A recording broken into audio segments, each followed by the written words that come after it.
오늘은 요한계시록 9번째 시간입니다.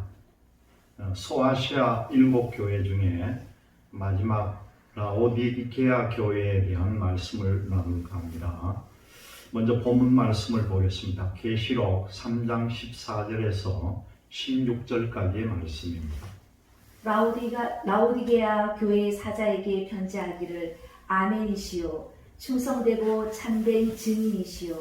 하나님의 창조의 근본이시니가 가라사대 내가 내 행위를 아노니 내가 차지도 아니하고 더없지도 아니하도다.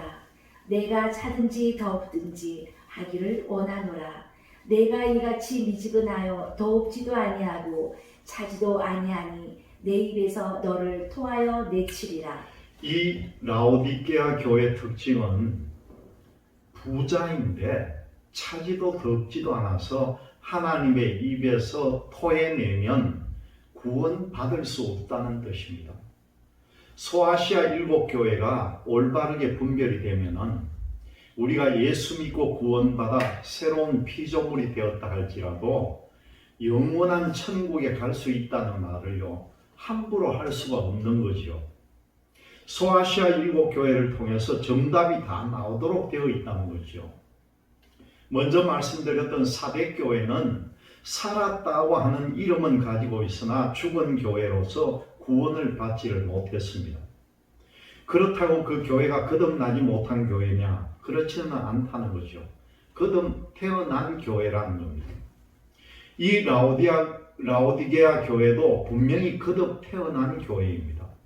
그런데도 왜 이렇게 하나님의 입에서 토해내는지는 부자라고 하는 것 때문에 물질만 의지하고 하나님을 의지하는 것 때문에 신앙이 미지근하다는 것입니다. 여기서 바르게 참되게 분별하고 모든 것을 깨달을 수 있도록 소아시아 7교회를 통해서 구원관에 대해 뚜렷하게 줄기가 잡혀져 있어야 된다는 거죠. 오늘 본문 계시록 3장 14절의 말씀입니다. 라오디게아 교회의 사자에게 편지하기를 아멘이시오. 충성되고 참된 증인이시오. 하나님의 창조의 근본이시니가 가라사대 라오디게아 교회에 나타난 특징은 창조의 근본이시니가 예수님입니다. 창조의 근본이 말씀으로 천지 만물이 창조되었습니다. 라오디게아 교회의 특징은 하나님의 말씀에 아멘을 하든지 아니면 차라리 하나님의 말씀을 믿지 않든지 둘 중에 한 가지 하라는 것입니다. 우리가 신앙 고백을 합니다. 어떻게 합니까? 전능하사 천지를 만드신 하나님 아버지를 내가 믿사오며 그렇게 늘 고백을 했습니다. 히브리서 11장 3절에 천지 만물을 말씀으로 지었다고 분명하게 말씀하고 있습니다. 히브리서 11장 3절의 말씀입니다. 믿음으로 모든 세계가 하나님의 말씀으로 지어진 줄을 우리가 아나니 보이는 것은 나타난 것으로 말미암아 된 것이 아니니라. 라오디게아 교회에게 창조의 근본이신 이가 가라사대 하는 가운데 특징으로 나타나는 의미는 하나님의 말씀으로 천지 만물이 창조되었고 이 라오디게아 교회도 창조가 되었는데 그렇다면 내가 어떤 기준에서 신앙생활을 하는 것이 옳으냐? 하나님의 말씀의 기준을 두지 않고 있다는 뜻도 되는 것이요. 본문에서 차지도 않고 덥지도 않으면 그것은 중간입니다. 그러나 하나님께서는요, 차든지 아니면 덥든지 하기를 원한다고 합니다. 그 말씀의 이유가 무엇인지 우리가 이 본문 계시록 3장 15절에서 16절의 말씀을 봅니다. 내가 내 행위를 아노니 내가 차지도 아니하고 더없지도 아니하는도다. 내가 차든지 더없든지 하기를 원하노라. 내가 이같이 미지근하여 더없지도 아니하고 차지도 아니하니 내 입에서 너를 토하여 내치리라. 이것은 미지근한 신앙입니다.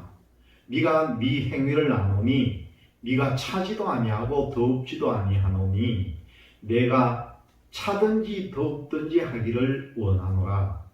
내가 이같이 미지근하여 더욱지도 아니하고 차지도 아니하니 내 입에서 너를 토해낸다 그렇게 말씀하잖아요.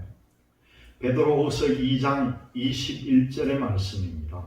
의의 도를 안 후에 받은 거룩한 명령을 저버리는 것보다 알지 못하는 것이 도리어 저희에게 나으니라. 하나님의 의의 도를 받은 후에 거룩한 명령을 저버리는 것보다 차라리 알지 못하는 것이 낫다고 왜 말했는지 이유를 우리는 알아야 합니다.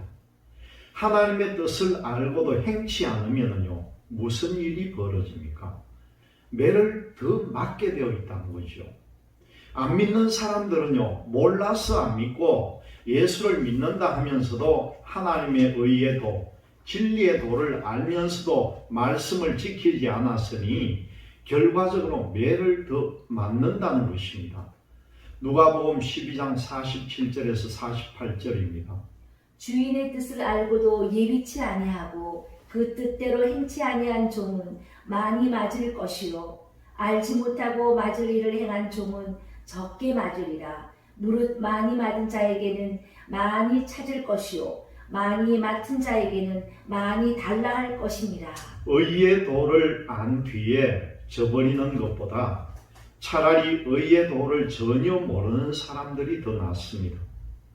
이 라오디게아 교회의 특징은요 차지도 않고 덥지도 않고 예수를 믿는다는 믿음을 가지고 의의 자리에 들어와 있는데도 하나님의 말씀에 관심이 전혀 없다는 거죠.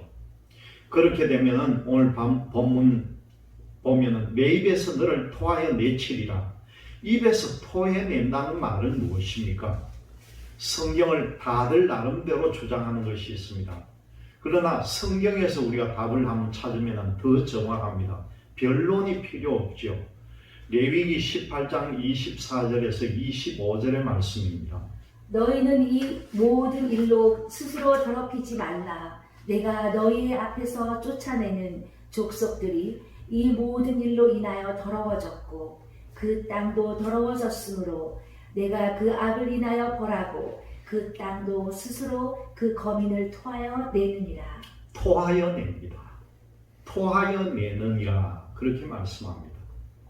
이 가나안 땅에 7족속이 살고 있었는데 그 땅을 하나님의 백성들에게 주기 위해서 그 땅에 있었던 거민들을 쫓아내는 것을 보고 입에서 토해낸다 그렇게 말씀합니다. 입에서 토해내서 가나안 땅에서 쫓겨나면 구원받지 못한다는 것이 바로 정답입니다. 라오디게아 교회는 미지근하고 차지도 않고 덥지도 않으므로 하나님의 입에서 토해낸다는 겁니다. 이 라오디게아 교회의 특징은요 부요하다는 거죠. 그렇다면 하나님의 말씀을 의지하고 살아왔느냐, 물질을 의지하고 살아왔느냐? 분명히 이 라오디게아 교회는 부자요, 부족한 것이 없습니다. 오늘날 차지도 않고 덥지도 않은 교회들이 있기 때문에 이런 말씀을 주신 것이라는 거죠. 그런 특징적인 교회가 바로 라오디게아 교회입니다. 이런 교회들이 많을까 적을까 우리가 반성해 볼 필요가 있습니다. 여러분들이 처음 신앙생활을 할 때는 내가 어려움이 닥쳐도 이 모든 문제가 교회에 나가면 해결이 된다고 믿고 또 처음 전도를 받아서 갔을 때는 열심히 교회에 출석을 하고 잘 나갔는데 문제가 해결되고 살아가는데 평안함이 열리다 보니까 신앙이 그때부터 게을러진다는 겁니다.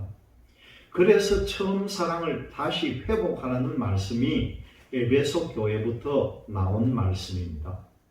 7교회 중에 마지막 교회가 이 라오디게아 교회인데 이 마지막 교회도 역시 마찬가지라는 거죠. 이것이 한국뿐만 아니라 전 세계 모든 교회들이 소아시아 7교회와 같은 종류의 교회들로 나누어져 세워져 있다는 겁니다. 그 가운데 라오디게아 교회가 부자라서 차지도 않고 뜨겁지도 않고 미지근하다는 거죠. 이런 교회들이 한국에도 있을 수 있고 세계적으로도 있을 수가 있습니다. 여기서 라오디게아 교회 사자가 하나님의 거룩하신 말씀의 길로 다시 돌아와서 불같은 연단을 받고 세상에 어떤 것도 의지하지 않고 주님만을 바라보면서 전심으로 달려가서 승리하고 이겼을 때에 예수님이 이 세상에 오셔서 세상의 모든 것을 다 이기고 승리해서 하나님 보좌 우편에 앉은 것처럼 나도 너희에게 그렇게 해준다는 것이죠. 부자가 가진 물질을 포기하고 다시 원점에서 신앙생활하는 것이 쉽겠습니까? 어렵습니다. 그래서 이기면 왕의 자리에 올려놓는다는 것입니다. 본문 계시록 3장 17절의 말씀입니다. 내가 말하기를 나는 부자라 부요하여 부족한 것이 없다 하나 내 공고한 것과 가련한 것과 가난한 것과 눈먼 것과 벌거벗은 것을 알지 못하도다. 라오디게아 교회의 영적인 상태를 하나님께서 지적을 해주신 것입니다. 네가 곤고하고 가련하다는 거죠. 네가 신앙적으로 부자라고 하는데 너는 진짜 불쌍하다는 겁니다. 가련하다는 것이 바로 곤고하다는 말이죠. 시편 107편 10절에서 11절입니다. 사람이 흑암과 사망의 그늘에 앉으며 곤고와 쇠사슬에 매임은 하나님의 말씀을 거역하며 지존자의 뜻을 멸시하니라. 라오디게아 교회의 사자가 하나님의 말씀을 멸시를 했습니다.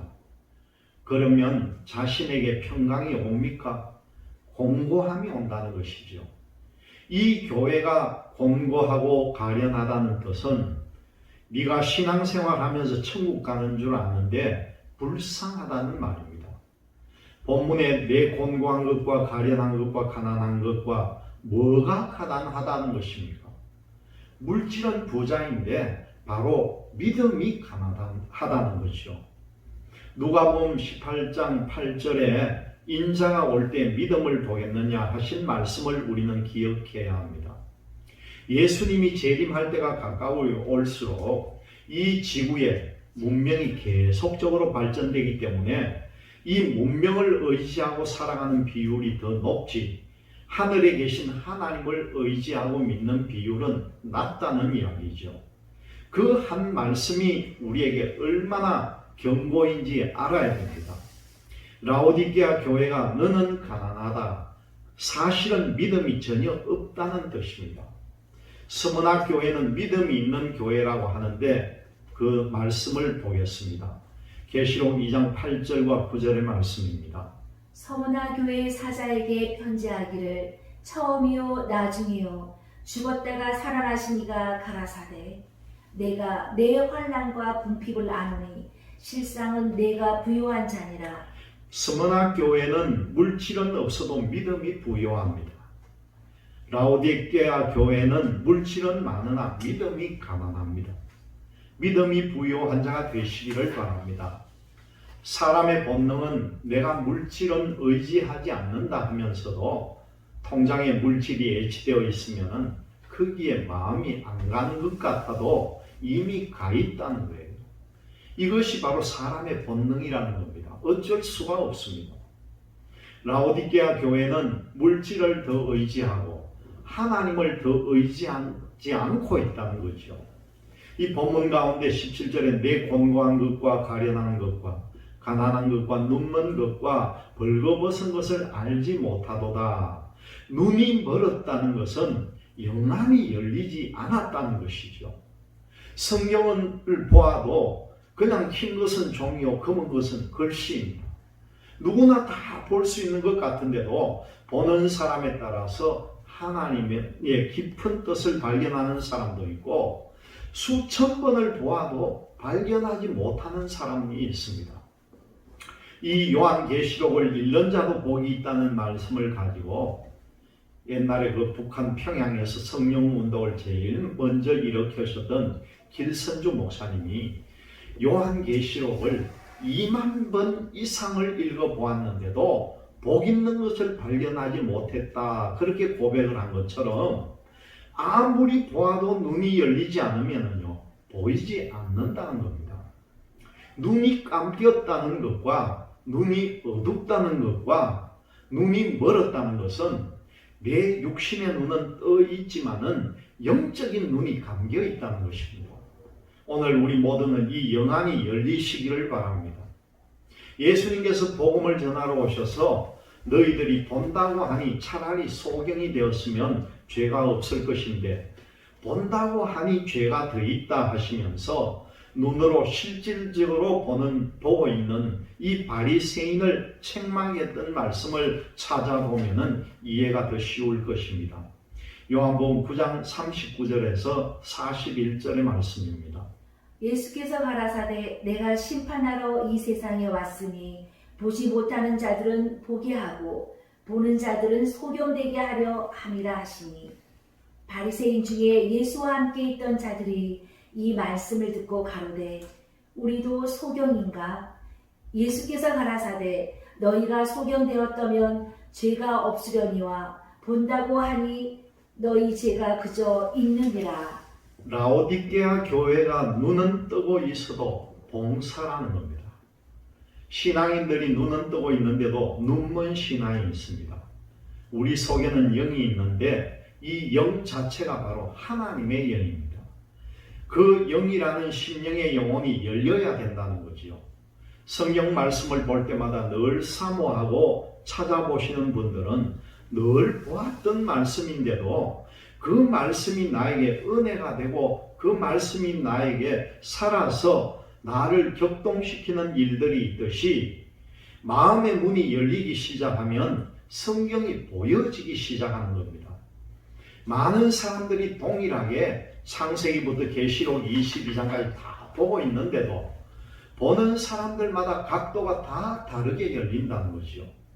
그렇다면 진리의 말씀을 깨닫기 위해서는 이 말씀이 누구의 심령의 말씀이 기록된 것입니까? 하나님의 마음속에 담겨있는 뜻을 우리들에게 기록해 준 것입니다. 무엇이 열려야 됩니까? 바로 마음의 문이 열려야 된다는 거지요. 에베소서 1장 18절입니다. 너희의 마음의 눈을 밝히사 그의 부르심의 소망이 무엇이며 성도 안에서 그 기업의 영광의 풍성이 무엇이며. 여러분들에게 마음의 눈이 열려야 합니다. 마음의 문이 열리기 시작하면은 내가 어떤 말씀의 뜻을 가지고 외치고 증거할 때에 마음에 샛별이 떠오르는 것처럼 말씀이 떠오르게 만들어준다는 거죠.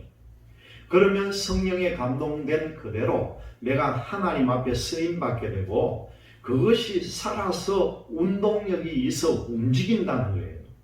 베드로후서 1장 18절에서 19절의 말씀입니다.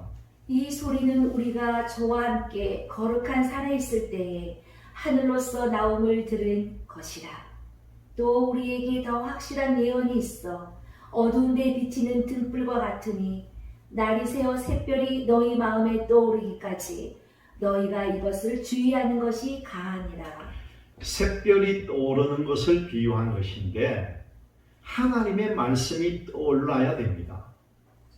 예수를 믿게 되므로 마음속에 우리는 성령님이 함께 하십니다. 성경 말씀도 바로 성령입니다. 성령이 성령의 진리의 말씀을 마음에 떠오르게 해준다는 거죠. 그렇다면 이 말씀을 지식적으로 전하려고 하면 되겠습니까? 안 된다는 거죠. 성령의 감동한 말씀이 내 마음에 샛별이 떠오를 수 있도록 마음에서 떠오르는 성경을 가지고 설교하는 습관을 기르면은 이 설교 원고도 필요가 없고 설교 준비하는데도 힘들 필요도 없습니다. 설교 뱅크에 부탁할 필요도 없습니다. 처음부터 훈련을 어느 정도만 받으면 성경의 어떤 제목을 가지고 여러 성경에 기록된 말씀들이 마음에 떠오르게 해준다는 거죠. 우리 모두 이 마음의 눈이 열리시고 말씀이 마음에서 떠오르시기를 바랍니다. 지혜로운 자와 동행하면 지혜로워지고 미련한 자와 동행하면 미련해질 수밖에 없습니다. 그래서 성경을 전하는데 어떤 사담이나 인간적인 철학이나 지식이나 유명한 사람을 동원하지 않는 것이 좋다는 거죠. 모두가 성경에서 성경으로 답을 찾자는 겁니다. 이것이 바로 빛이라는 겁니다. 하나님의 말씀은 바로 빛입니다. 누룩이나 사담을 섞어서 성경 진리의 빛의 말씀을 어둡게 흐리게 하는 것이 아니라 진리의 말씀을 더욱더 밝게, 더 새롭게, 확실하게 깨우쳐 주려면 성경에서 성령으로 밝혀야 한다는 거죠. 요한계시록이 어렵다고 했는데 이제 뚜껑을 열고 보면은 성경에서 성경으로 연결이 되니까 계시록이 풀려지는 것입니다. 이제 때가 되었기 때문에 성경은 더욱더 열리도록 되어 있습니다. 성경이 열리는 방법도 진리의 근본 바탕 위에서 열려야 한다는 거죠. 진리의 근본이 하나 틀리면요, 시간이 지나면서 더 크게 틀려버려집니다. 이런 기준에서 비교하다 보면은 언젠가 확실한 답을 찾을 때가 있을 것입니다. 본문에서 곤고한 것과 가련한 것과 가난한 것과 눈먼 것과 벌거벗은 것을 알지 못하도다, 그렇게 말씀하는데, 벌거벗었다는 것은 천국에 갈 수 없다는 말이에요. 우리가 예수 그리스도를 믿은 후로는 무슨 옷을 입었는지 우리가 갈라디아서 3장 27절을 한번 봅니다. 누구든지 그리스도와 합하여 세례를 받은 자는 그리스도로 옷 입었느니라.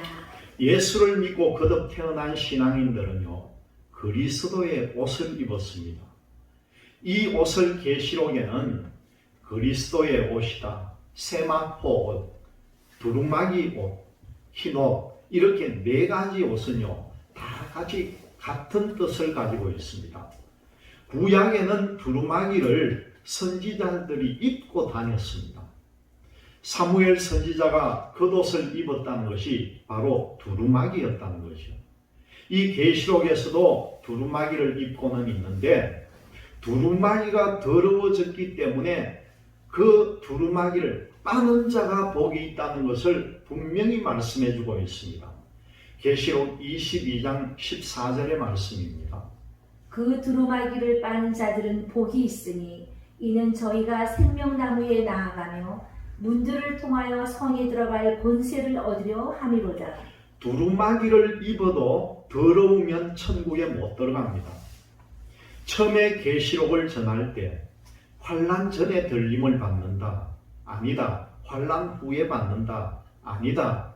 이런 가운데서 우리가 환난 전에 들림 받는다는 것이 있다 손치고 그것을 주장하는 사람이 있고 그것이 믿어지는 믿음이 온다면 조건을 제시했죠. 환난 전에 들림을 받을 수 있다면은 세마포 옷, 두루마기가 더러운데 어떻게 들림을 받을 수가 있겠습니까? 천국에는 내 죄가 깨끗해야만이 들어갈 수가 있습니다. 그러면 예수를 믿기 전에 지었던 죄는 예수를 믿는 믿음 속에서 죄가 다 해결이 되어야 됩니다. 그런 후에 신앙생활을 하는 가운데 먹고 마시고 있는 것 때문에 나도 모르게 범죄하고 실수한 죄가 다 있다는 거죠. 그것을 가지고는 천국에 갈 수가 있습니까? 못 갑니다. 성경에서 오해의 소지가 될 수 있는 것이 로마서 8장 1절과 2절에 예수 그리스도 안에 있는 사람은 결코 정죄함이 없다는 뜻을 해석을 잘못한 것뿐입니다. 이 한 구절 때문에 사람이 천국이냐 지옥이냐 왔다 갔다 할 수가 있다는 거예요. 로마서 8장 1절과 2절을 한번 봅니다. 그러므로 이제 그리스도 예수 안에 있는 자에게는 결코 정죄함이 없나니 이는 그리스도 예수 안에 있는 생명의 성령의 법이 죄와 사망의 법에서 너를 해방하였습니다.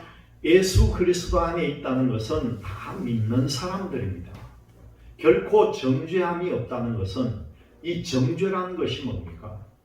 너는 죄인이냐? 그렇지 않다는 것입니다. 그럼 예수를 믿고 거듭 태어났습니다. 죄는 지었지만은 여러분들은 의인이라는 거예요. 예수를 믿기 전에 아무리 바르게 살고 윤리 도덕을 지키면서 살아도 이들은 죄인입니다. 그것이 정죄라는 거예요. 그러나 예수를 믿고는 거듭 태어났습니다. 결코 정죄함이 있습니까? 우리는 예수 그리스도 안에서 믿고 있기 때문에 죄인이라고 말할 수 없다는 겁니다. 그런데 죄는 있습니다. 그 죄를 회개하기를 기다리고 계실 분이라는 거죠. 마태복음에서 의인 중에서 악인을 갈라냅니다. 예수 그리스도 안에 있는 사람은 결코 정죄함이 없다고 하는데 이 말씀의 답을 로마서 5장 18절에서 찾아봅니다. 로마서 5장 18절에서 19절의 말씀입니다. 그런즉 한 범죄로 많은 사람이 정죄에 이른 것 같이 의의 한 행동으로 말미암아 많은 사람이 의롭다 하심을 받아 생명에 이르렀느니라. 한 사람의 순종치 아니함으로 많은 사람이 죄인 된 것 같이 한 사람의 순종하심으로 많은 사람이 의인이 되리라. 한 사람으로 말미암아 모든 사람이 정죄를 받았습니다. 우리는 아담의 혈통에서 예수 그리스도에게로 족보가 옮겨졌습니다. 그러면 결코 정죄함이 있습니까? 없습니다. 그것을 말한 것이지 예수를 믿고 거듭 태어나서도 죄를 짓는 것을 죄가 없다고 인정해 주는 것은 아니라는 거죠. 이 해석 차이에서 천국과 지옥이 왔다 갔다 했다는 겁니다. 오늘 본문에서 내가 벗었다는 것은 예수 그리스도를 믿고 구원을 받았으니 그리스도의 옷, 새 마포옷을 입었다는 것입니다. 계시록 22장을 통해서는 두루마기를 입었다 그렇게 말씀합니다. 그런데 앞으로 7년 환란이 다 끝나면서 죄가 깨끗하게 된다는 것이 계시록 19장 6절에서 8절까지의 말씀을 보면 알 수가 있습니다. 계시록 19장 6절에서 8절의 말씀입니다. 또 내가 들으니 허다한 무리의 음성도 같고 많은 물소리도 같고 큰 뇌성도 같아서 가로되 할렐루야 주 우리 하나님 곧 전능하신 이가 통치하시도다. 우리가 즐거워하고 크게 기뻐하여 그에게 영광을 돌리세. 어린 양의 호린기약이 이르렀고 그 아내가 예비하였으니 그에게 허락하사 빛나고 깨끗한 세마포를 입게 하셨은즉 이 세마포는 성도들의 옳은 행실이로다 하더라. 누가 입게 했습니까? 내가 스스로 입을 수 있는 것이 아니라 하나님께서 입게 해 주셨다는 겁니다. 혼인 기약이 이르면 세마포 옷을 입어야 합니다. 구름 속으로 끌려 올라가려면 세마포 옷이 깨끗해져야 된다는 거예요.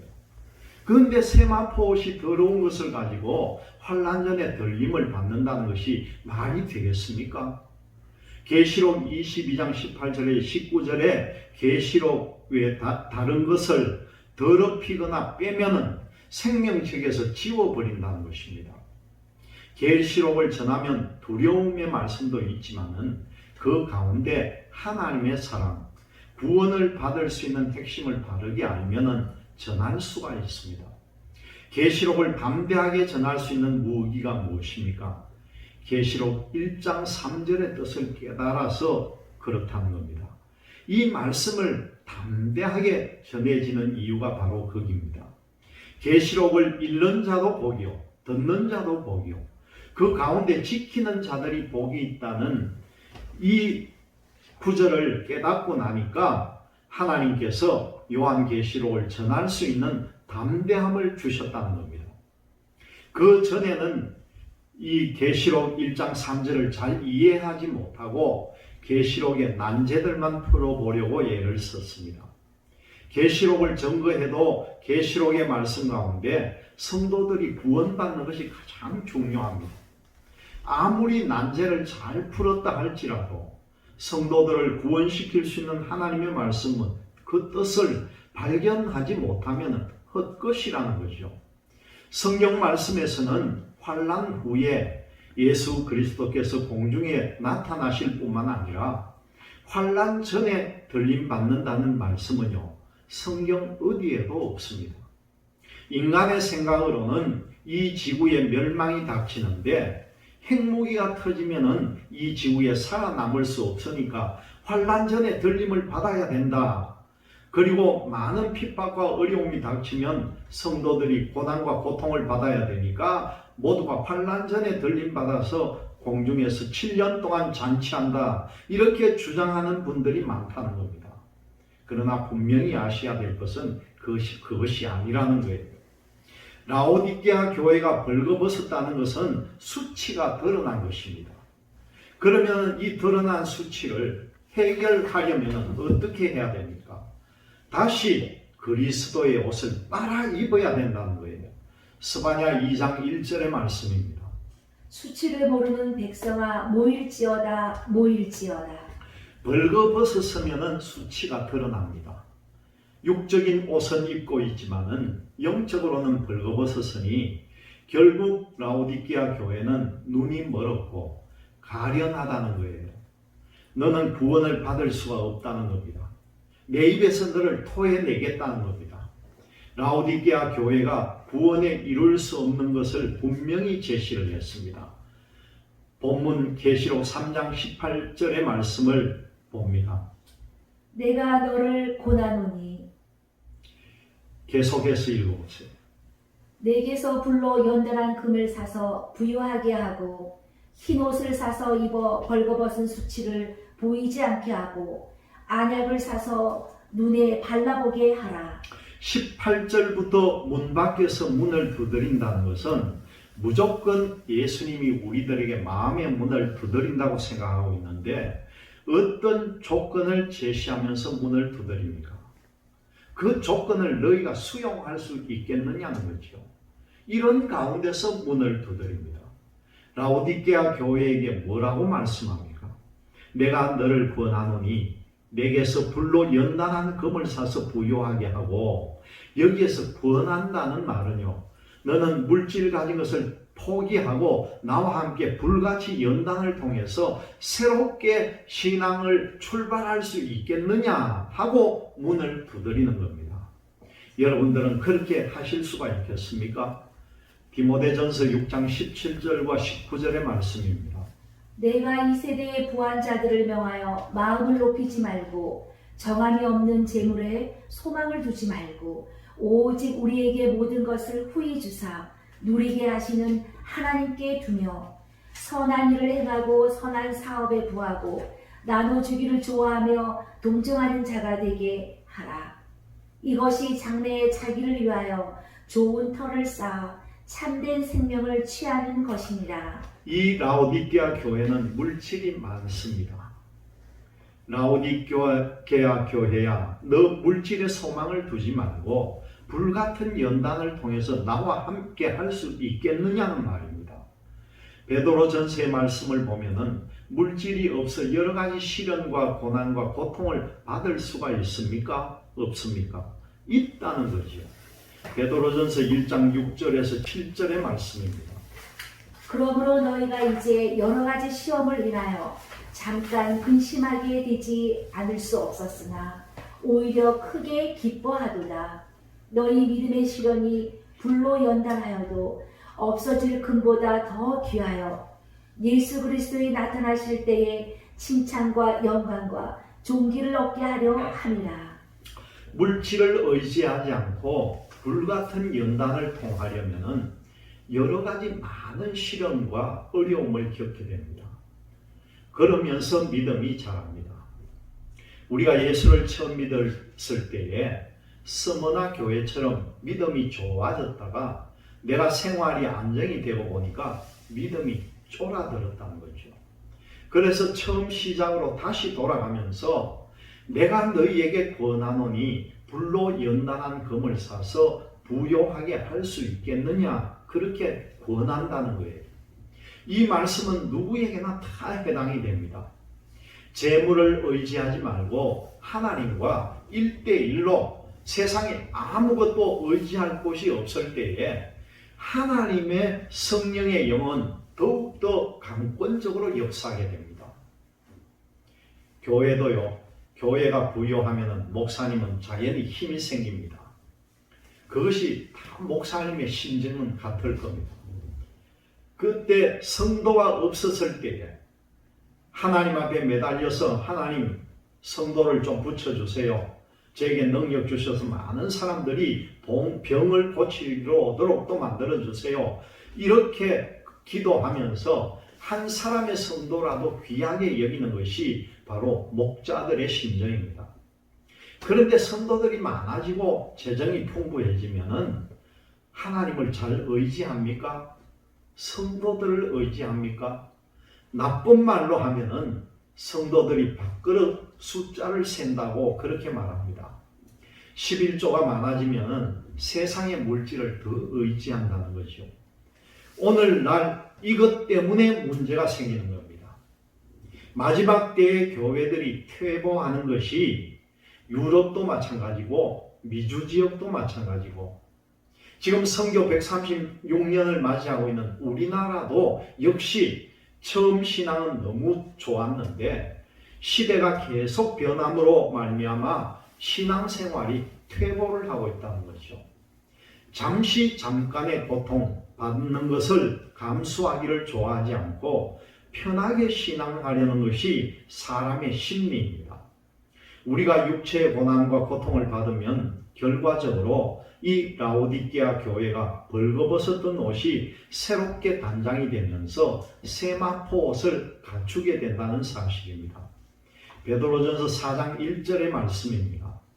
그리스도께서 이미 육체의 고난을 받으셨으니 너희도 같은 마음으로 갑옷을 삼으라. 이는 육체의 고난을 받은 자가 죄를 그쳤으니. 우리가 신앙생활을 하는 가운데 범죄하고 실수한 것이 있는데 그 중에는 아는 것도 있고 모르는 것도 있습니다. 내가 실수하고 범죄한 것이 성경을 알지 못하다 보니까 모르고 지나가는 것이 많다는 거죠. 목사님들과의 대화 속에서 그런 말들이 나옵니다. 다들 본인도 정직하게 하나님의 뜻대로 하나님의 종으로 잘 쓰임받기를 원하고 충성하고 봉사를 했는데 이것이 제대로 되지 않아서 솔직하게 실토를 하시는 목사님들을 보면은 본인도 뭔가 모르게 허물과 죄가 있지만은 뭐가 허물인 줄을 모르고 계신다는 겁니다. 그 문제를 해결할 수 있는 길은 성경을 알면 해결할 수 있는데 성경을 알지 못하니까 해결이 안 된다는 거죠. 하나님의 징계만 계속 받고 있습니다. 이 라오디게아 교회가 계시록 3장 17절에 곤고한 것과 가련한 것과 가난한 것과 눈먼 것과 벌거벗은 것을 알지 못하도다. 내가 불같은 연단을 통해서 금을 사서 부요하게 하라고 했을 때 물질을 의지 않고 진짜 맨몸으로 주님과 1대1로 교제하면서 하나님과 함께 동행하면 고난과 고통을 받습니다. 시련을 받는 것 때문에 죄가 끝나고 해결이 되니까 그것이 그리스도의 옷을 입는 것이고 세마포 옷이 깨끗하게 되는 것이라는 거죠. 이것 때문에 우리가 알고 지은 죄 모르고 지은 죄를 해결해야만이 구름 속으로 끌려 올라가서 예수 그리스도와 혼인잔치를 해야 되는데 혼인잔치 준비를 누가 합니까? 그것은 하나님이 하신다는 거죠. 우리가 환난 전에 들림을 받는 것이 아니라 환난에 집어넣어서 예수 믿는 믿음을 지키게 하고 또 하나님의 계명 짐승의 우상에 절하지 않게 만들고 666 짐승의 표를 받지 않도록 하면서 고난과 고통과 어려움 속에서 육체의 고난을 받게 만듭니다. 고난을 받을 때에 자기가 모르고 지은 죄, 알고 지은 죄가 다 깨끗하게 해결이 된다는 거죠. 세마포옷이 깨끗해졌으면 구름 속으로 끌려 올라가는 계시록 19장 6절에서 9절까지 하나님께서 그 세마포옷을 입게 하셨은즉 내 스스로 입는 것이 아니라 하나님께서 입게 해주신다는 거죠. 7년 환난 가운데 가장 중요한 핵심은 예수 믿는 믿음을 지키고 짐승의 우상에게 절하지 않고 666의 짐승의 표를 받지 않으면서 내가 신앙생활의 절개를 지키면서 믿음을 지켜 고난과 고통을 받을 게 회개를 하지 않아도 죄가 끝난다는 사실입니다. 이것이 요한계시록의 가장 중요한 핵심 중에 하나입니다. 본문에서 고난을 받게 되었다는 거죠. 계시록 3장 18절의 말씀입니다. 내가 너를 고라노니 내게서 불로 연달한 금을 사서 부요하게 하고 흰옷을 사서 입어 벌거벗은 수치를 보이지 않게 하고 안약을 사서 눈에 발라보게 하라. 안약을 돈으로 사서 발라서 영안이 열릴 것 같으면 여러분들은 분명히 약국으로 달려갔을 것입니다. 하나님은 이렇게 비유로 눈에 안질이 생겼을 경우에 안약을 사서 바르면은 치료가 되는 것처럼 세상 약국에 가서 안약을 사는 것이 아니라 하나님 앞에 안약을 사야 된다는 거예요. 잠언 2장 2절에서 7절의 말씀입니다. 내 귀를 지혜에 기울이며 내 마음을 명철에 두며 지식을 불러 구하며 명철을 얻으려고 소리를 높이며 은을 구하는 것 같이 그것을 구하며 감추인 보배를 찾는 것 같이 그것을 찾으며 여호와 경외하기를 깨달으며 하나님을 알게 되리니 대저 여호와는 지혜를 주시며 지식과 명철을 그 입에서 내심이며 그는 정직한 자를 위하여 완전한 지혜를 예비하시며 행실이 온전한 자에게 방패가 되시나니 지식과 지혜와 명철을 불러서 구하라 그렇게 하였습니다. 그것이 사는 길입니다. 여러분 교회가 빨리 부흥하려면요 신유의 은사를 받으면 빨리 부흥이 됩니다. 그런데 이 말씀 위주로 가는 교회는 부흥이 잘 안 됩니다. 왜요? 세상의 많은 사람들은 세상의 눈은 밝아도 하나님의 말씀에는 어둡기 때문에 처음에 깨닫기가 어렵다는 거죠. 그것이 어느 정도 훈련이 되어서 눈이 뜨이기 시작하면은 생명의 꿀처럼 느껴진다는 거죠. 이런 단계를 우리가 꼭 넘겨야 됩니다. 이런 체험을 하신 분이 분명히 계시다는 거예요. 그래서 본문에 라오디게아 교회가 세상을 살아가는 데에는 아무 문제가 없지만 그는 눈이 멀어서 안약을 사서 발라라 하는데 하나님은 안약을 파는 분이 아니시라는 겁니다. 이사야서 55장 1절의 말씀입니다. 너희 목마른 자들아 물로 나아오라 돈 없는 자도 오라 너희는 와서 사 먹되 돈 없이 값 없이 와서 포도주와 젖을 사라. 하나님의 말씀을 받으러 오라고 하는데 그것을 사라고 합니다. 돈 없는 자도 오고 돈 있는 자도 오라. 내가 이것을 값없이 너희에게 준다. 하나님은 진리를 우리에게 주시려고 원하시고 계신다는 것이죠. 그 말씀의 가치가 얼마인지 돈의 가치를 매겨놓지 않았습니다. 그것을 갈망하고 원하는 사람은 돈이 없어도 오라. 이것을 주리라는 거죠. 그래서 찾지 않기 때문에 오지 못한다는 겁니다. 여러분들은 이 진리의 보화를 발견하기 원하면은 하나님께 지혜를 달라고 기도해야 합니다. 야고보서 1장 5절 말씀을 보면은 하나님은 지혜를 달라고 하면은 그렇게 좋아하십니다. 다른 여러 가지 능력을 달라고 하는 것보다도 지혜를 달라고 기도하는 것이 가장 좋아하시는 거라는 거죠. 야고보서 1장 5절의 말씀입니다.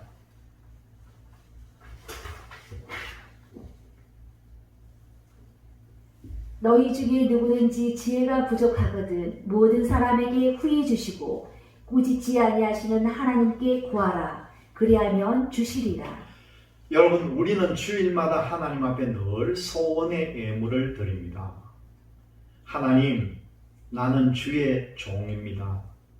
주의 종이면 하나님의 뜻을 바르게 분별하고 깨달아야만 하나님께서 붙여주신 성도들을 주님 앞으로 푸른 초장으로 맑은 시냇가로 인도할 수 있지 않습니까? 솔로몬이 이스라엘 나라 백성들의 선과 악을 바르게 분별하기 위해서 지혜를 구했던 것처럼 저도 하나님 보시기에 참된 종이 되기를 원해서 나는 지혜를 구합니다. 이렇게 성령 안에 지혜의 신도 있습니다. 성령에는 예언의 은사도 있고 방언도 있고 방언 통역의 은사도 있고 신유의 은사도 있습니다. 고린도전서 2장 10절에 성령이 임하면은 하나님의 진리의 말씀을 깊은 것이라도 통달한다고 하는데, 성령 안에 지혜의 신을 받아야 깊은 것이라도 통달할 수가 있다는 거죠. 하나님 아버지 성령 주세요. 그래, 무슨 조건으로 성령을 달라고 하느냐? 성경을 깨달으려고 지혜의 신을 달라고 기도하라는 겁니다. 지혜의 신을 달라고 기도를 하셔서 지혜의 신이 충만하시면은 그때 성경이 보여진다는 거지요. 여러분, 달란트가 각각 다 다릅니다. 야고보서 1장 5절에 지혜의 신입니다. 이 말씀을 놓고 여러분들 많이 기도하시기를 바랍니다. 본문 계시록 3장 19절의 말씀입니다. 물은 내가 사랑하는 자를 책망하여 징계하노니 그러므로 내가 열심을 내라 회개하라. 하나님은 사랑하는 자에게 징계를 한다는 겁니다. 징계한다는 것은 우리들에게 매로 채찍을 가고 벌을 준다는 거죠. 징계는 다양하고 여러 가지가 있습니다. 사무엘하 7장 14절의 말씀입니다. 나는 그 아비가 되고 그는 내 아들이 되리니 저가 만일 죄를 범하면 내가 사람 막대기와 인생 채찍으로 징계하려니와. 죄를 범하면 사람 막대기와 인생 채찍을 들어 징계합니다. 하나님께서 모세를 통하여 이스라엘 백성들에게 말씀을 주시면서 너희들이 젖과 꿀이 흐르는 가나안 땅으로 들어가면 내가 명령한 법이었습니다. 그래서 이방 나라로부터 많은 침공을 당하고도 뉘우치지 않으므로 바벨론에 붙잡혀 가서 70년 종살이를 하면서 그 백성들을 통해서 이스라엘 백성들을 징계를 합니다. 모든 교단들마다 다 특징이 있습니다. 나름대로 교리를 세워놓고 이렇게 하는 것이 하나님의 뜻이라 하면서 그 길들을 따라갑니다. 그런데 하나님이 보시기에 잘못된 것이 나온다는 거죠. 그래서 잘하는 것은 하나님께서 은혜를 더 부어주시지만은 잘못된 것은 징계를 받아가면서 고쳐야만이 사랑을 받게 된다는 겁니다. 에레미야 2장 19절의 말씀입니다. 내 악이 너를 징계하겠고 내 패역이 너를 책할 것이라. 그런즉 내 하나님 여호와를 버림과 내 속에 나를 경외함이 없는 것이 악이요 고통인 줄 알라. 주 만군의 여호와의 말이니라. 너희 악이 너를 징계하는데 하나님을 버린 것이 악이라는 겁니다. 하나님을 버리고 우상을 섬겼습니다. 우리가 죄와 사망의 법을 깨닫고 보면 예수를 믿고도 죄와 사망의 법에 굴복하는 것이 있다는 겁니다. 자기도 모르게 하나님을 버리고 세상 풍속을 따라가는 거죠. 로마서 8장 1절과 2절에 죄와 사망의 법을 모르는 사람들이 많습니다. 예수 믿는 사람들이 세상 풍습을 따라 남녀가 결혼할 때 궁합을 보고요, 결혼 날짜를 정합니다.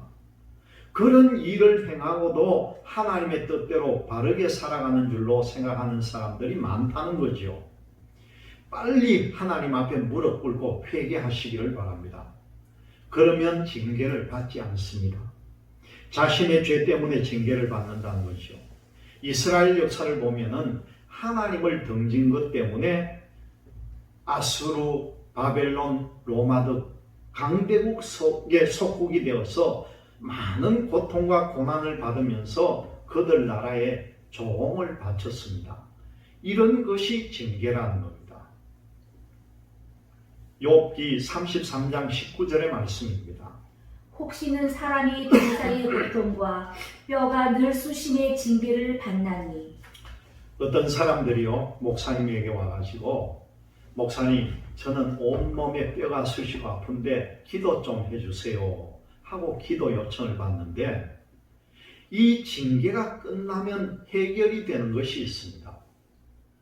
그것은 알게 모르게 지은 죄 때문에 예수를 믿는 믿음을 저버리지 않고 있기 때문에 사랑하는 자를 하나님께서 징계해서 죄 지은 것을 깨끗하게 해주려고 징계를 한다는 거죠. 우리가 신앙생활하는 가운데 나도 모르게 징계를 받아가면서 죄가 깨끗해지는 것이 있고, 징계를 통해서 죄가 해결되는 것이 한두 가지가 아니라는 겁니다. 욥기 5장 17절에서 18절의 말씀입니다. 볼지어다 하나님께 징계받는 자에게는 복이 있나니 그런즉 너는 전능자의 경책을 업신여기지 말지니라. 하나님은 아프게 하시다가 싸매시며 상하게 하시다가 그 손으로 고치시나니. 징계가 끝나면 고쳐집니다. 이스라엘 백성들이 악을 범하고 우상을 섬기고 다른 신을 섬김으로 그 죄가 쌓이다 보니까 바벨론에 붙잡혀가서 70년 동안 고통을 받도록 만듭니다. 그래서 예레미야를 통해서 70년이 차면은 고향 땅으로 돌아가게 만든다는 것이, 그 민족이 지었던 죄의 보응이 다 끝남으로 하나님께서 고레스 왕을 움직여서 고향 예루살렘으로 돌아가서 성전 건축을 하라, 그렇게 합니다. 가장 중요한 것은 엄한 징계가 있습니다. 하나님의 진리를 도전하고 그 진리를 회방하는 자의 징계가요, 가장 무섭다는 겁니다. 잠언 15장 10절의 말씀입니다. 도를 배반하는 자는 엄한 징계를 받을 것이요 견책을 싫어하는 자는 죽을 것이니라. 여러분, 징계도 분노의 징계가 있는데 이 분노의 징계를 받으면 안 된다는 것입니다. 분노의 징계는 바로 죽는다는 거예요. 민수기 26장 10절에서 11절의 말씀을 보시면은 모세를 원망하며 항의했던 그 사람들을 보고 분노의 징계라, 그렇게 합니다. 민수기 26장 10절에서 11절의 말씀입니다. 땅이 그 입을 열어서 그 무리와 고라를 삼키매 그들이 죽었고 당시에 불이 250명을 삼켜 징계가 되게 하였으나 그러나 고라의 아들들은 죽지 아니하였더라. 모세에게 돌질하면서 하나님의 말씀을 대신 증거하는 사람에게 항의하고 도전을 했습니다. 그랬더니만은 땅이 입을 벌려서 삼켜서 죽였습니다. 이것이 바로 분노의 징계입니다. 에레미야 10장 24절에 에레미야도 그렇게 유명한 분이지만은 본인도 실수하고 범죄할 수 있다는 것을 깨닫고 있기 때문에 자기 자신을 하나님께 기도하기를 어떻게 기도했는지 에레미야 10장 24절을 한번 보겠습니다. 여호와여 나를 징계하옵시되 너그러이 하시고 진노로 하지 마옵소서. 주께서 나로 없어지게 하실까 두려워하나이다. 우리들은 실수할 수 있는 악성을 가지고 있기 때문에 징계를 받을 수가 있는데, 하나님은 공의로우신 분이시기 때문에 징계할 만큼 하시는데 그 분량을 나누어서 너그럽게 하는 방법이 있다는 겁니다. 한꺼번에 몰아서 징계하면은요, 덜어 눕기도 하고 사망으로 치닫는 경우도 있습니다. 징계를 하시되 너그러이 하옵소서. 분노의 징계는 하지 마옵소서. 징계를 받으면은 결과가 어떻게 되는지 히브리서 12장 5절에서 11절의 말씀을 보겠습니다. 또 아들들에게 고라는 것 같이 너희에게 고면하신 말씀을 잊었도다. 일러스되 내 아들아 주의 징계하심을 경히 여기지 말며 그에게 꾸지람을 받을 때에 낙심하지 말라. 주께서 그 사랑하시는 자를 징계하시고 그의 받으시는 아들마다 채찍질 하심이니라 하였으니 너희가 참음은 징계를 받기 위함이라. 하나님이 아들과 같이 너희를 대우하시나니 어찌 아비가 징계하지 않는 아들이 있으리요. 징계는 다 받는 것이거늘 너희에게 없으면 사생자요 참 아들이 아니니라. 또 우리 육체의 아버지가 우리를 징계하여도 공경하였거늘 하물며 모든 영의 아버지께 더욱 복종하여 살려 하지 않겠느냐. 저희는 잠시 자기의 뜻대로 우리를 징계하였거니와 오직 하나님은 우리의 유익을 위하여 그의 거룩하심에 참여케 하시느니라. 무릇 징계가 당시에는 즐거워 보이지 않고 슬퍼 보이나 후에 그로 말미암아 연달한 자에게는 의의 평강한 열매를 맺나니. 여기까지 말씀을 보면은 징계는 다 받게 되어 있습니다. 징계를 통한 후에 이 10절의 말씀을 보니까 저희는 잠시 자기의 뜻대로 우리를 징계하였거니와 그렇게 말씀하는데 육체의 부모를 말합니다. 육체의 부모가 자식이 잘 되라고 매를 때립니다. 하물며 오직 하나님은 우리의 유익을 위하여 하나님은 우리들의 유익을 위해서 그의 거룩하심에 참여케 하시느니라. 그러면은 죄가 용서받는 것이 나왔습니다. 거룩하심에 참여하기 위해서 죄 때문에 징계를 받습니다. 그리고 징계가 끝나면 거룩하게 된다는 말입니다. 5절부터 다시 한번 보시면요. 또 아들들에게 권하는 것 같이 너희에게 권면하신 말씀을 잊었도다. 일러스되 내 아들아 주의 징계하심을 경히 여기지 말며 그에게 꾸지람을 받을 때에 낙심하지 말라. 주께서 그 사랑하시는 자를 징계하시고 그의 받으시는 아들마다 채찍질 하심이라 하였으니 이 사랑하시는 자를 징계한다고 하는데 하나님을 사랑하는 것이 뭔지 이유를 알아야 됩니다. 세상 사람들처럼 하트를 표시한다고 해서 사랑입니까? 아니라는 것이요. 하나님을 사랑한다는 것은 내가 세상을 사는 동안에 우상에게 절하지 않고 우상 제물을 먹지 않고 하나님의 계명을 지키는 것이 하나님을 사랑하는 것입니다. 너희가 참음은 징계를 받기 위함이라. 오늘 7절 말씀에 보니까 하나님이 아들과 같이 너희를 대우하시나니 어찌 아비가 징계하지 않는 아들이 있으리요. 징계는 다 받는 것이니라. 그렇게 말씀합니다. 사생자는요, 버린 자식이 바로 사생자입니다. 내가 그래도 징계를 받고 있으면 하나님의 사랑의 대상자가 된다는 것입니다. 누구나 징계는 다 받습니다. 목사, 장로, 평신도 징계를 다 받는다는 것이죠. 또 그 다음 절을 보니까 또 우리 육체의 아버지가 우리를 징계하여도 공경하였거든 하물며 우리 영의 아버지께 더욱 복종하여 살려 하지 않겠느냐.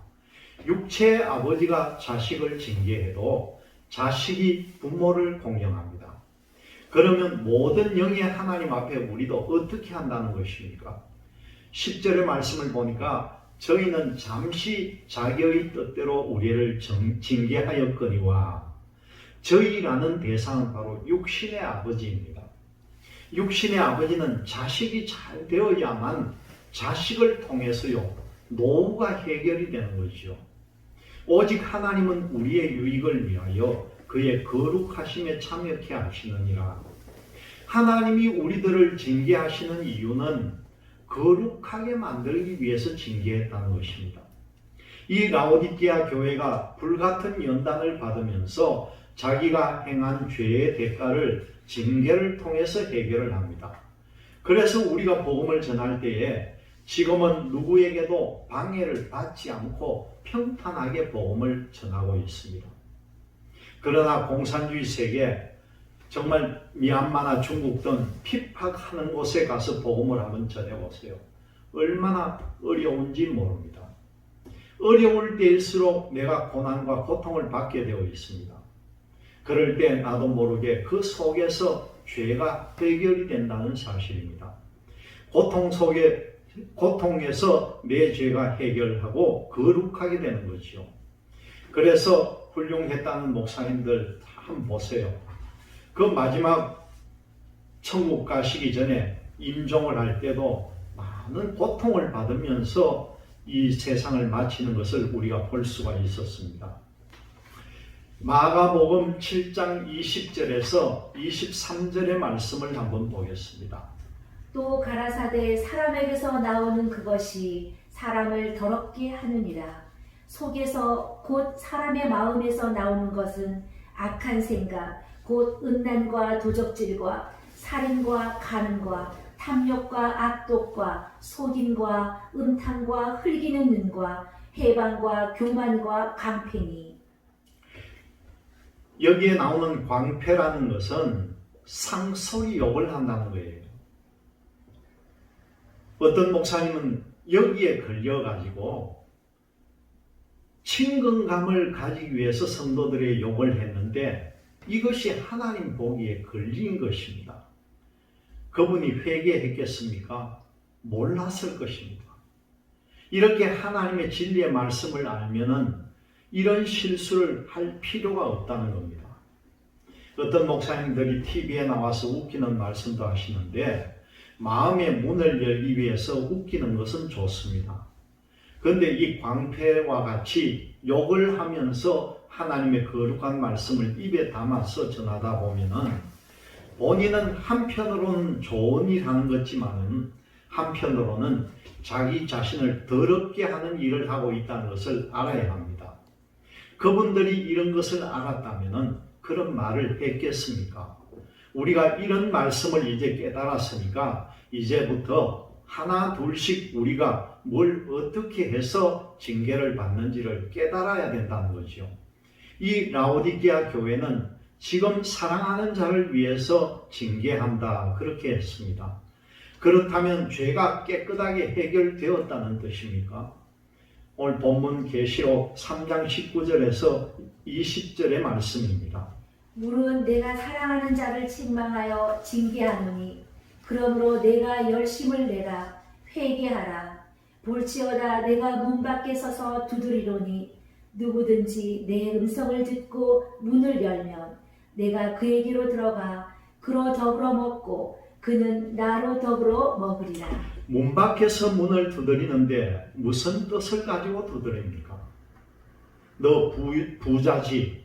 너 그것을 다 포기하고 불같은 연단을 통해서 금을 사서 부요하게 하고 흰옷을 사서 입고 벌거벗은 수치를 보이지 않게 하고 안약을 사서 눈에 발라 보게 하면서 나와 함께 동거동락하지 않겠느냐 하면서 두드렸다는 거죠. 받아들일 수 있습니까? 그래야만 왕의 자리에 들어간다는 거예요. 왕의 자리에 함부로 가는 것이 아닙니다. 돈이 없는 가운데 연단받는 것은 쉽습니다. 그런데 가진 사람이 포기하고 맨몸을 가지고 불같은 연단을 통해서 하나님과 1대1로 살아가는 모든 삶의 생활은 어렵다는 겁니다. 이 라오디게아 교회에게 주님께서 밖에서 문을 두드리는데 내가 너를 권하노니 이 권면한 말씀은 네가 받아들일 수 있겠느냐 하면서 문을 똑똑 두드렸습니다. 라오디게아 교회가 아멘하고 받아들이면 가지고 있던 소유를 포기하면서 하나님을 통해서 불로 연단하는 금을 사서 부요하게 되고 흰옷을 사서 입었을 것입니다.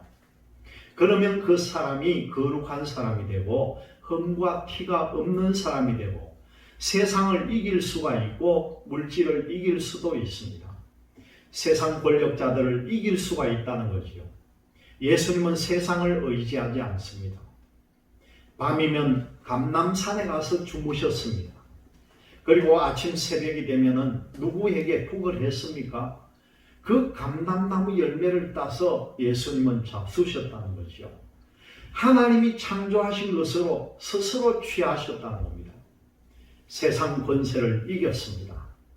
여러분들은 세상의 어떤 것도 이길 수 있는 믿음을 가지시기를 바랍니다.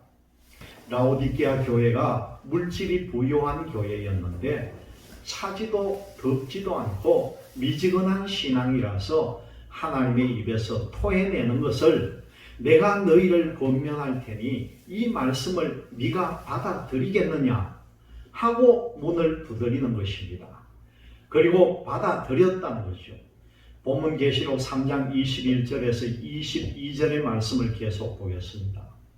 이기는 그에게는 내가 내 보좌에 함께 앉게 하여 주기를 내가 이기고 계속 아버지 보좌에 함께 앉은 것과 같이 하리라. 22절. 귀 있는 자는 성령이 교회들에게 하시는 말씀을 들을지어다. 사실 가진 것을 다 포기하고 내 몸 혼자 같으면 모든 것이 쉽습니다. 나에게 달린 가족 때문에 문제가 되는 거죠. 여기에 발목이 잡혀서 이러지도 저러지도 못합니다. 사도 바울처럼 맨몸으로 날개치면서 가면 얼마나 좋습니까? 있으면 먹고 안 주면 굶고 문이 열리면 가고 안 열리면 쉬고 그것이 안 된다는 것이요. 왜요? 가족이 있기 때문입니다.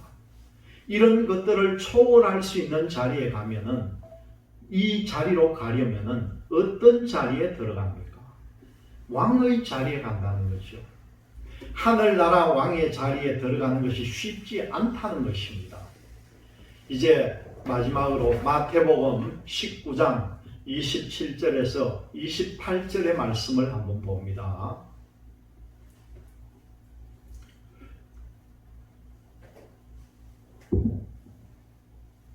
이에 베드로가 대답하여 가로되 보소서 우리가 모든 것을 버리고 주를 쫓아 싸우니 그런즉 우리가 무엇을 얻으리이까? 예수께서 가라사대 내가 진실로 너희에게 이르노니 세상이 새롭게 되어 인자가 자기 영광의 보좌에 앉을 때에 나를 쫓는 너희도 12 보좌에 앉아 이스라엘 12지파를 심판하리라. 어디에 앉게 해줍니까? 보좌라는 것입니다. 물질을 다 포기하고 할 수 있을 것 같습니까? 지금부터 훈련을 받으면 됩니다. 이것이 내 힘으로 되는 것이 아니라 겨자씨만한 믿음만 있더라도 그것을 시작하면 하나님께서 믿음의 분량을 키워주시기 때문에 커지고 커진다는 거죠. 처음부터 믿음의 분량이 커진 사람은요 아무도 없습니다. 처음에는 적다 할지라도 그 믿음을 계속 가지고 훈련하면 자기도 모르고 모르게 자고 깨고 하는 사이에 믿음의 분량이 점점 커진다는 사실입니다.